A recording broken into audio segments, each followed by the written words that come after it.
nossa esperança, de fato, é o Cristo Salvador. Não adianta botar esperança em outro que queira fazer isso ou aquilo, que não é o que Deus quer para nós. A nossa esperança é o Cristo Salvador. Precisamos apegar nele com unhas e dentes, como diz aí fora. Não soltar. Vamos para esse Salmo 116 que nós lemos no início, para a gente ver algumas lições que podemos tirar para a nossa vida. Salmo 116, que nós lemos no início. Ele começa dizendo: amo ao Senhor, porque Ele ouve a minha voz e as minhas súplicas.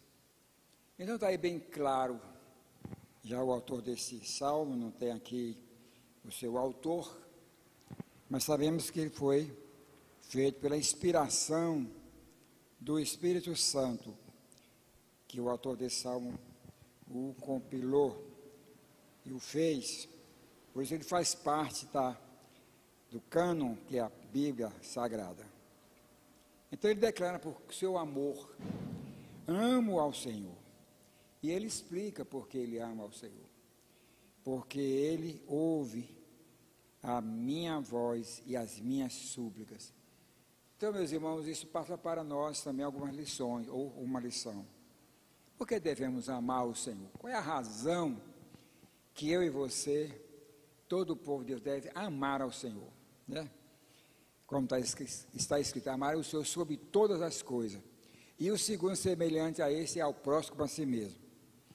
Então aqui o salmista está declarando a sua razão porque ele ama ao Senhor. E ele diz que é porque ele ouve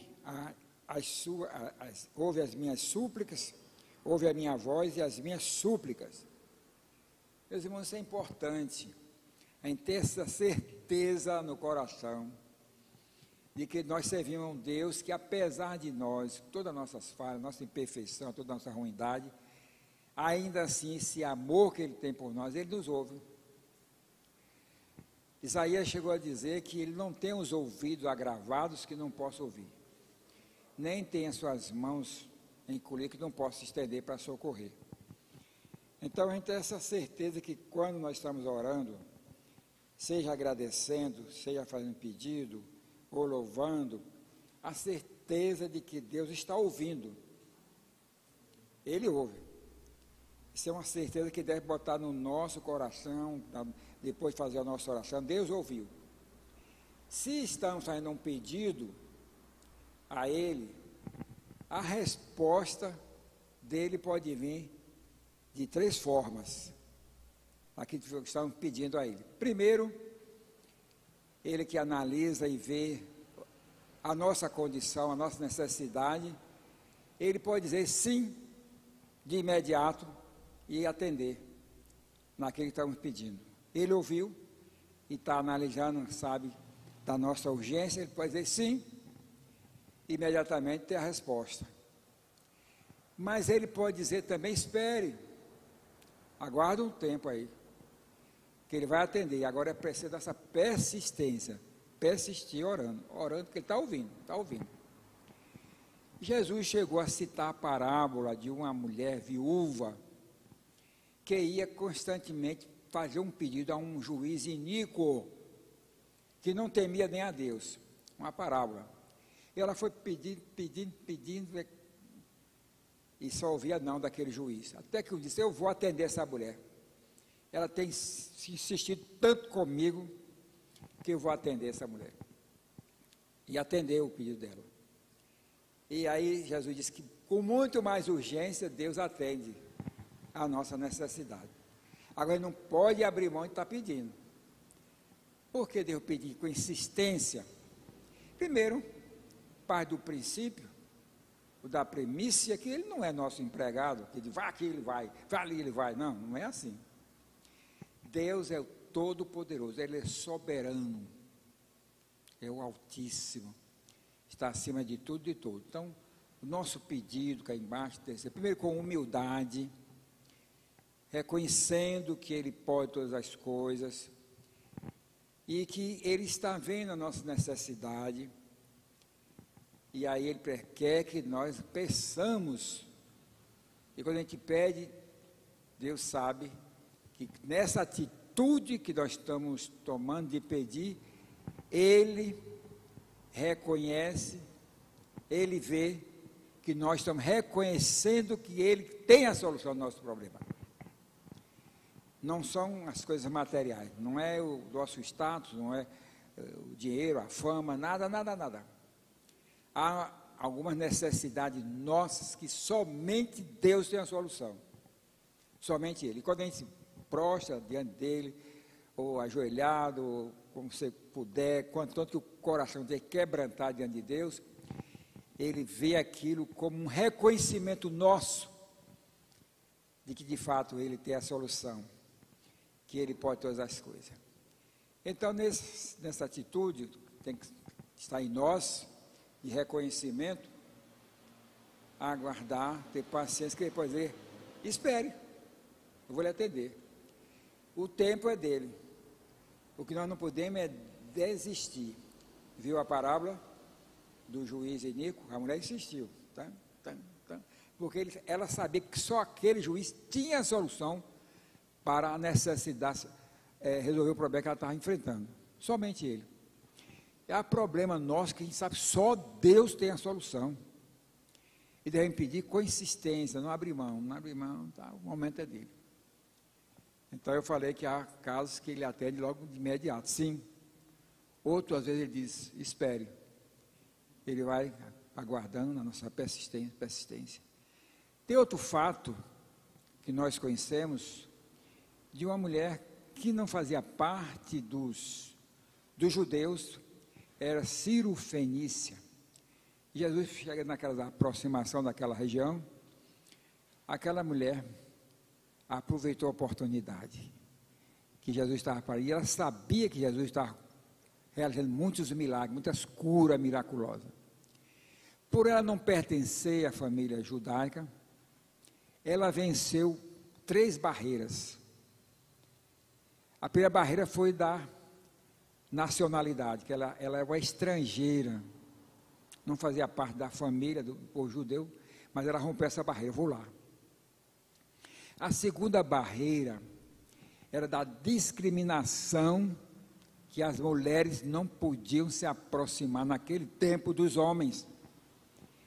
Isso era repreendido realmente, severamente. A mulher tinha que ficar no seu cantinho lá, caladinha.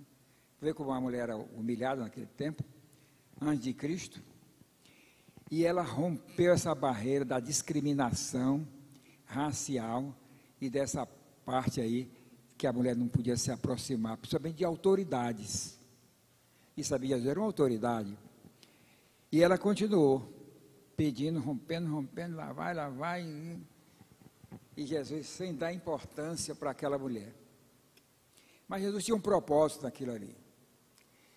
Até que os discípulos disseram, Senhor, atende essa mulher, porque ela já havia muito tempo pedindo que tu tenha misericórdia dela. Olha para essa mulher e atende. Vocês sabem o que foi a resposta que Jesus disse? Não é lícito pegar os pães do Ciro e deitar os cachorrinhos. Que palavra! Será que você persistia ainda, ouvindo uma palavra dessa? Mas ela reconheceu que somente Jesus tinha a solução para o problema que ela estava sofrendo. Não diz o tempo, mas há muito tempo.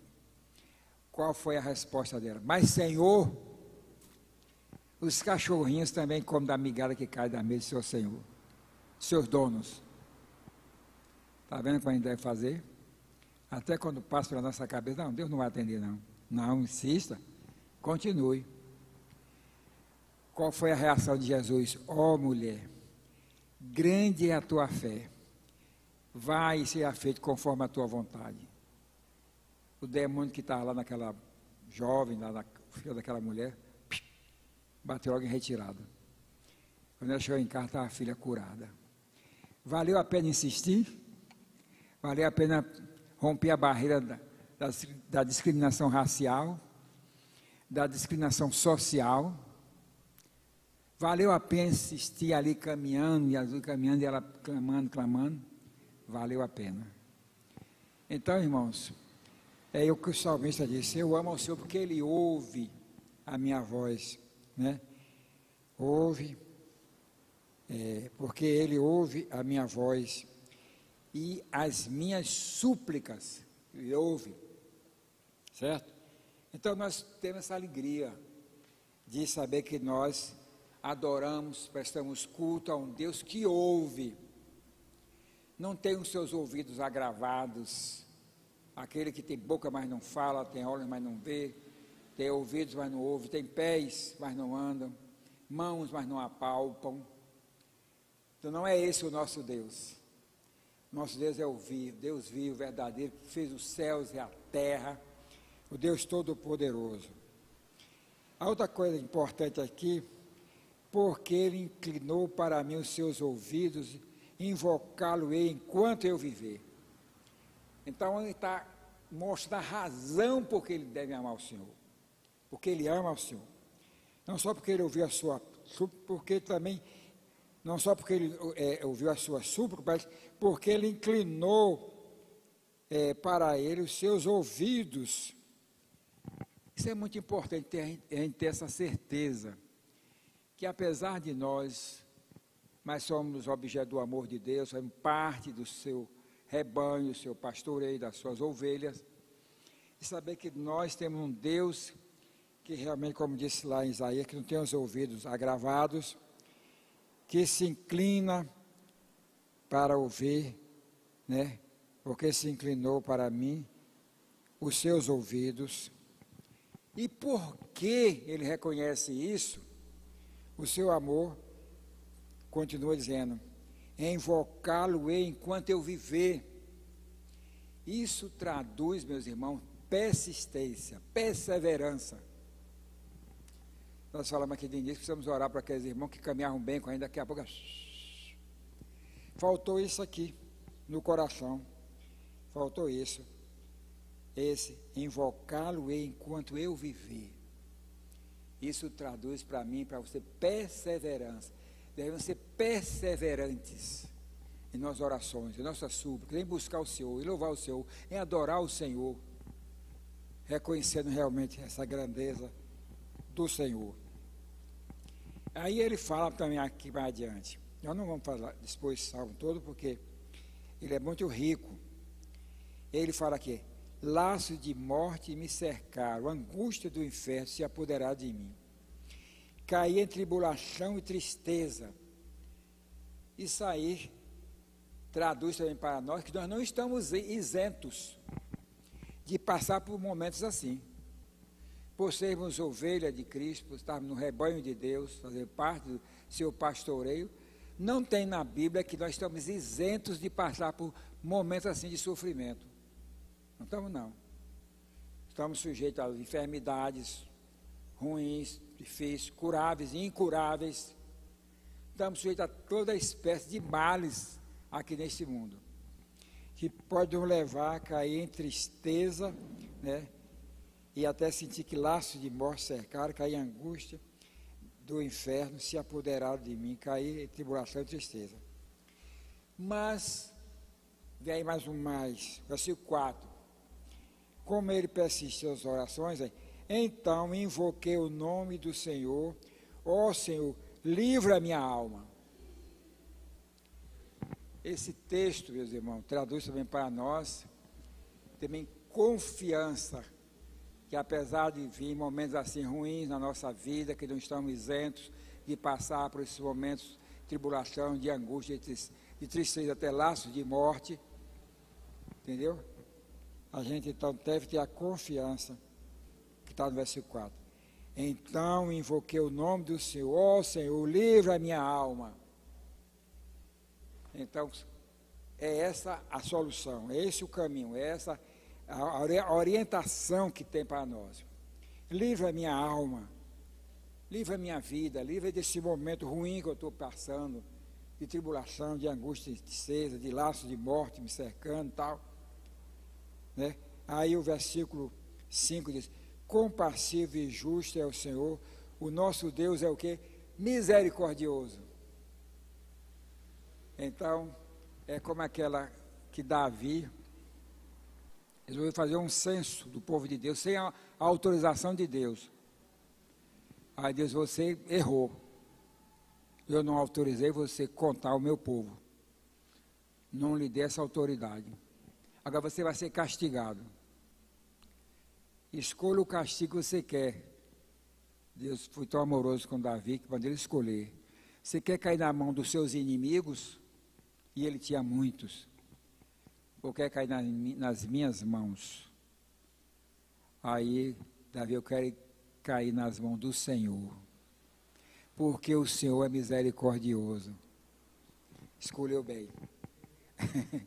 Eu prefiro cair nas mãos de Deus, porque Deus é misericordioso. Se Davi escolhe, eu quero cair na mão dos meus inimigos, ele estava morto, fulminado. Que aqueles inimigos que ele tinha, que eram muitos, iam acabar com a vida dele. Aí caiu nas mãos de Deus, que Deus foi misericordioso. E é esse o Deus que está aqui, que é misericordioso, certo? Tudo isso está dentro do que ele falou, por isso ele ama o Senhor. O versículo 5, o 6. O Senhor vela pelos simples, achava-me prostrado, ele me salvou. Volta minha alma ao teu sossego, pois o Senhor tem sido generoso para contigo. Então é outro momento, meus irmãos, que a gente pode ficar. Já passou isso comigo, eu sei que já passou com você também, todos nós. Mas a recomendação é essa. Ao invés de aquele momento que a gente está ali passando por aquela aflição, que parece que não tem mais fim, não vai acabar nunca aquela aflição, aquela angústia, o salmista traz uma palavra de refrigério. Sossega, rapaz. Você já viu aquele canto, sossega minha alma? Sossegai, sossegai. Mandem sossegar, quer dizer, tenha calma, tenha tranquilidade, sossegue, rapaz. Não fica atribulado, não. Que a resposta vem. Porque o nosso Deus é misericordioso. Então, sossega, minha alma. Tenha paciência, espere. Espera no Senhor. Tenha bom ânimo. E Ele fortificará o teu coração. Então, meus irmãos, e aí ele vai, somente para encerrar com os irmãos por aqui, pois livraste da morte a minha alma, e das lágrimas os meus olhos, da queda dos meus pés. Aí tem um ponto final. A pessoa, a situação que ele livrou, o salmista, em tudo isso, por isso ele declarou que amava ao Senhor, das lágrimas os meus olhos. Um momento tão angustiante que ele naturalmente ia entrar em desespero e ia chorar. E muito. Da queda aos meus pés. Porque, veja bem, nós somos homens, somos fracos, somos imperfeitos. Isso aí não tem nem motivo de dizer uma coisa dessa, porque somos. Pode a gente passar por um momento de angústia, de ser tão grande, ao ponto de chegar, para que eu servir esse Deus, rapaz? Eu vou seguir um Deus que eu estou numa situação tão difícil, ele não liga para mim, não olha para mim, não me socorre, não vem ao meu encontro para me dar a solução desse problema. Eu já conheci pessoas, irmão, congregou aqui conosco, enfrentou um problema, não persistiu, porque passou a duvidar da misericórdia de Deus. E nunca está numa igreja que eu peço, pedi, não vi a solução. Vem, irmãos, tenha paciência que vem. Ele livra nossos pés da queda, os nossos olhos da lágrima. Ele é fiel, Ele é justo, Ele vela pela palavra dEle, Ele livra, que livra, livra. Agora, não é do jeito que a gente quer, não é da forma como nós estamos querendo, ou com a velocidade que a gente quer. Quem ninguém quer sofrer, eu não quero sofrer, você também não quer, quem quer sofrer? E eu senti uma dor de dentro, que meu rosto ficou quase eu não enxergar aqui, passei uma noite em claro, e tomando um anti-inflamatório. Ninguém quer, entendeu? Mas não é nesse momento que a gente vai correr de Deus e se afastar. É fazer aquilo que eu citei até domingo. Senhor, para quem iremos? Para onde nós vamos? Para onde eu vou? Retroagir? Voltar a um passado sem esperança? Né? Sem promessa de socorro, sem promessa de alívio, sem garantia nenhuma? Isso não é uma atitude sábia. É persistência. Perseverai na oração. É perseverar na oração. Certo? Então, por que esse Deus é assim? Porque Ele, apesar de nós, de permitir, às vezes, para o fortalecimento da nossa fé, da nossa vida espiritual, Ele permite, mas Ele nos livra, pois nos livra da morte da nossa alma. Nessa parte aí, não é a morte física, na alma dela morrer, separada de Deus, e o destino, os irmãos já sabem, né? Da alma que morre separada de Deus. Das lágrimas, os meus pés, né? Da queda dos meus pés, aliás. Das lágrimas, os meus olhos, da queda dos meus pés. Corrigindo aí, né? Da lágrima, os meus olhos. Chorar torrencialmente aí por um problema que a gente passou ou que está enfrentando. Da queda, os meus pés. Resvalar os pés e abrir mão e dizer, não é por aqui.